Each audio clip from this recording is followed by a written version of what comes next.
Welcome back, everybody. Hopefully, we've now beaten the technical faults into submission with the crowbars we have at hand for just such occasions, and we're ready to bring you the next round of finals in the advanced division of GitGud EU Season 5. Big Hungry Phil and Moxie still with you for today's broadcast, and we've got Manipulus against Sharks in Suits, Moxie.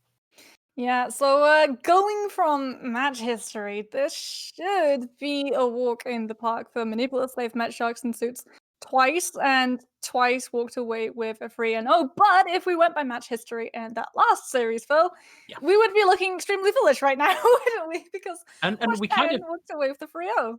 We kind of did end up looking foolish because we both went, they had a good run through the losers bracket, but, they've already lost these guys before, shouldn't be a problem. But it turns out that you can team comp your way into a loss if you're not too careful. Sharks in Suits, though, have had less of a storied run through the losers brackets. Certainly, they're successful. They're back up into the grand finals, but they didn't make quite the same run through from the opening rounds to the ends as our previous round. And I mean, it's interesting. It's really interesting that you say you can team composition yourself out of the competition because, well, take a look at Manipulus's roster. And I think the main point of contention, both for you and for me, during that short little break when we got to cast our eye down at Phil, was that tank lineup. Winston/Reinhardt there for Squish. And we've got our fingers and toes crossed, that he goes for the Winston, that they try and commit to the full dive, because we've seen what happens when you try and run Reinhardt in 2020 Overwatch. It does not end well. Well, I'm just looking at what's currently popped up on my screen in terms of what people are locking in Spawn, and I know I shouldn't talk about what's happening in Spawn as we got out of the doors, but I kind of wouldn't be surprised by either of these lineups we've currently got. Kind of a heavy dive with some aerial presence on Night Market, on Gardens even, makes a lot of sense. Well, it makes a lot of sense. It's going to be a lot of value, a lot of aggression as well, because neither of these guys going to opt into keeping the backline alive. More it's the mentality of kill the other team before they can kill us. Miko actually going to go onto the Sombra. So there we go, a little bit more survivability for the Ana when Jordan comes in on that Hammond he gets to be hacked. Nice area view there for a minute on the team fight. FlexGod taking a lot of damage and a lot of sleep dart presence as well. Here's the first pick. Golden 2-4-1-4 down. See Miko trying to get the hack off. Won't get the hack, but will get the pick. Rain Day now down, and just the absolute spray down here from Miko, securing a whole bunch of kills. And that's going to be first fight here, looking to go the way of Sharks in Suits. There's just nothing at the moment to shut down that Sombra.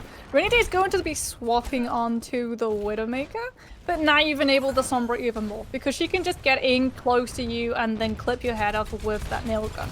It does put pressure onto the Pharah, who's been doing a lot of damage, a lot of poke, doing a very good job as well of keeping the dive away, and you need that space to come in to actually be able to go for the throat of Golden before you can properly find a footing in these fights. Vegeta's going to be careful, in a real position there to get hacked out of the air and into the drink, but a lot of long-range pressure sees Vegeta slowly building up to this ultimate. Nice use of the defense matrix there to stop too much follow-through from Vegeta onto FlexGod. There's the hack. Luckily, Vegeta was over solid ground when that happened, but is now not going to be able to get out of the way of that self-destructed. It's a 3K from West, looking to hold on to the point for now. Rudy was away from the team. He was in Sharks in Suits' face rather than there with his backline to have the bubble prepared. You didn't even need to put the EMP in to find value with the bomb, and now you've got it to open things up for Enjoy Silence to just come in and put exactly that in quietness on the battlefield and get a team wipe. It's going to be so hard to shut this Pharah down when the EMP comes through. I'm not looking forward to this offense here for Manipulus. It is, as you say, going to be very rough. We've got the nano-boosted Winston, who has the primal already. Looking for picks in the background. Vegeta gets the double through the EMP, through the rival Pharah, through the defense matrix, through the Ana, finding value of that to keep themselves alive and start to find picks. Gets the direct rocket onto Miko, and it looks like we've got the clip here, but it's deep into last fight territory now. Oh, but Miko did use that EMP. If you're Sharks in Suits, you've got to eco push these next couple of fights, and we know how scrappy Dive can get at the moment, Phil. If you've got control of that point percentage, if you've got something like a Diva Bomb, and once that Diva Bomb comes out, Vegeta should be able to have that barrage up and ready. You really can burn those seconds off the bank. looking like we're going to have a fairly neutral team fight here. The only thing on the table is going to be Jordan's self-destruct, and that can be difficult to find value with. Often it's just a second shot at life. Let's see how it works out in over the top. We'll find one. Golden now down, but Miko's able to teleport out. Looking to get the hack onto Vegeta. Nice tracking on the way down, but the wall will keep Vegeta alive and in the loving arms of the defense matrix of Jordan. And now Vegeta's on the hunt, but Enjoy Silence goes for the tactical reset. Supports were both down as well. Golden's the first one to fall. JCK not able to get the rest to connect, so you're just left without a leg to stand on. You will be coming in with a bomb. You didn't need the EMP the first time around, but now Manipulus actually have control of the point. They've got space to actually run to. You're going to have to use EMP to actually open up for us. Oxygen was thin for a second there for Vegeta, but he drops back down, finds the trip with the barrage, and now wants that rounding kill onto the Lonely Farah. No support there at all to Enjoy Silence. And into the hold on the point for Manipulus. Miko gets caught out! It's huge! Vegeta able to see the Sombra and then gets the read on where the teleport goes through.